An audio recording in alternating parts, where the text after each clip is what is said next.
अस्सलामु अलैकुम वरहमतुल्लाहि वबरकातुहू। मोहतरम सामीन, अपने चैनल के अंदर हम आपको खुश आमदीद कहते हैं।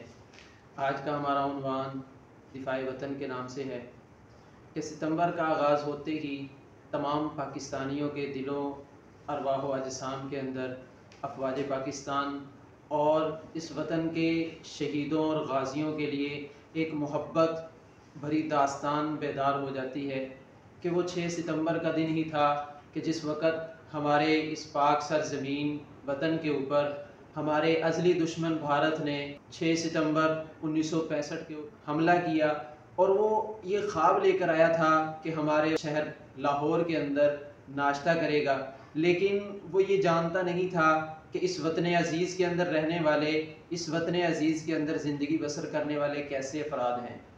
तो हर मुश्किल, हर आफत की घड़ी की तरह अल्लाह रब्बुल इज़्ज़त की मदद व नुसरत अहले हक अहले पाकिस्तान के साथ शामिल हाल लगी। इधर भारत वालों ने यानी दुश्मन मुल्क ने हमला किया और इधर सारे इख्तिलाफ़ात ख़त्म हो गए। इन सारे इख्तिलाफ़ात के ख़त्म होने के साथ अल्लाह रब्बुल इज़्ज़त ने हमारे वतन अज़ीज़ की हिफाजत की। अहले फ़न्नो कमाल ने अपने सारे जज्बात, अपनी सारी सलाहियात वतन के दिफा के लिए कुर्बान कर दी। इसीलिए तो शायर ये कहने पे मजबूर हुआ, दिफा पे वतन जा निसार कर देंगे, खुदा की कसम तेरे दुश्मन को खार कर देंगे। जो मैली आँख से देखेगा तुझको एक नज़र, ज़माने भर में उसे शर्मसार कर देंगे। देखिए सामईन, ये कोई एक मौका नहीं था कि जिसके अंदर हमारे वतन अज़ीज़ के इन जाबाज़ों ने वतन अज़ीज़ के दिफा के लिए कुर्बानियाँ दी। अगर आप तारीख़ के औराक को पलटें तो तारीख़ के औराक को आप पलटते जाएंगे तो आपको मिलता जाएगा कि वतन के दिफा के लिए जैसे इन जानिसारों ने अपनी जान और अपना खून वक़्फ़ कर रखा है। अगर आप 1948 की जंग आज़ादी को देख लें, 1948 के अंदर कैप्टन सरवर शहीद ने अपनी जान का नजराना पेश करके पहला निशाने हैदर अपने नाम करवाया।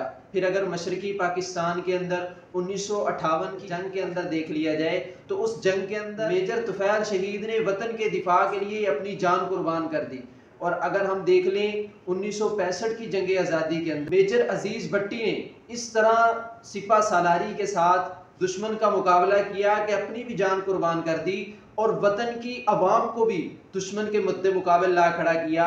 और अगर हम देखते हैं उस जंग के कैदी को, जिसको सिपाही मकबूल हुसैन के नाम से लोग याद करते हैं, तो उसने अपनी ज़ुबान भी वतन अज़ीज़ के दिफा के लिए कुर्बान कर दी। तो ज़ुबान के कुर्बान करने के साथ साथ जब ज़ुबान से निकलने वाले खून की धारें, जब उसने उस धारों को देखा तो ये देखा कि ये खून भी रायगा ना जाए, तो उस खून के ज़रिए से उसने जिंदान की दीवारों के ऊपर पाकिस्तान जिंदाबाद लिख दिया। और अगर कारगिल की पहाड़ी को देख लिया जाए तो कारगिल की पहाड़ी पर हवालदार लालक जान और शेर खान जैसे बहादुर ने अपने वतन के दिफा के लिए अपनी जानों के नजराने पेश कर दिए। और 1971 में कमसन शहीद, जिसको लोग राशिद मिन्हाज के नाम से याद करते हैं, ऐसा जांबाज है कि पाकिस्तान का त्यारा भारत मुल्क के अंदर जाने नहीं दिया बल्कि अपनी जान का नजराना वतन के लिए पेश कर दिया। और अगर करीब 2019 के अंदर देखें तो हसन सिद्दीकी ने भी दुश्मन मुल्क के त्यारों को गिराकर ये सबूत दे दिया कि ये कौम अब भी जिंदा है और इसके अंदर अब भी जिंदा खून है। और सबसे दिल खराश वाकया कि अपनी शादी से 1 माह कबल वतन अज़ीज़ के दिफा के लिए बलूचिस्तान की सरजमी पर कैप्टन जावेद अपनी जान कुर्बान करके ये साबित कर रहा है कि ये वतन ऐसा है कि जो कुर्बानियों से हासिल हुआ है और इसका दिफा भी कुर्बानियों के साथ है और इसकी बका भी कुर्बानियों के साथ है। तो देखिए, हमारे इस वतन के अंदर हमारे इस वतन के नौजवानों ने अपनी जानों के नजराने पेश किए हैं और इस वतन का दिफा किया है। तो आज मैं भी तहैया करता हूँ और हम सब मिलकर ये तहैया करें कि अगर वतन अज़ीज़ ने हमसे खून का या जान का नजराना मांगा या हमारे ऊपर कोई ऐसे हालात आए कि हमारे वतन अज़ीज़ को हमारे खून की ज़रूरत पड़े, तो हम इससे दगा नहीं बल्कि वफा करेंगे और अपने वतन अज़ीज़ के दिफा के लिए हर चीज़ कुर्बान करने के लिए तैयार रहेंगे।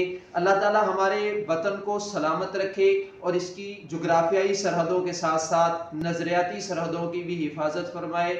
पाकिस्तान जिंदाबाद, पाकिस्तान पाइंदाबाद।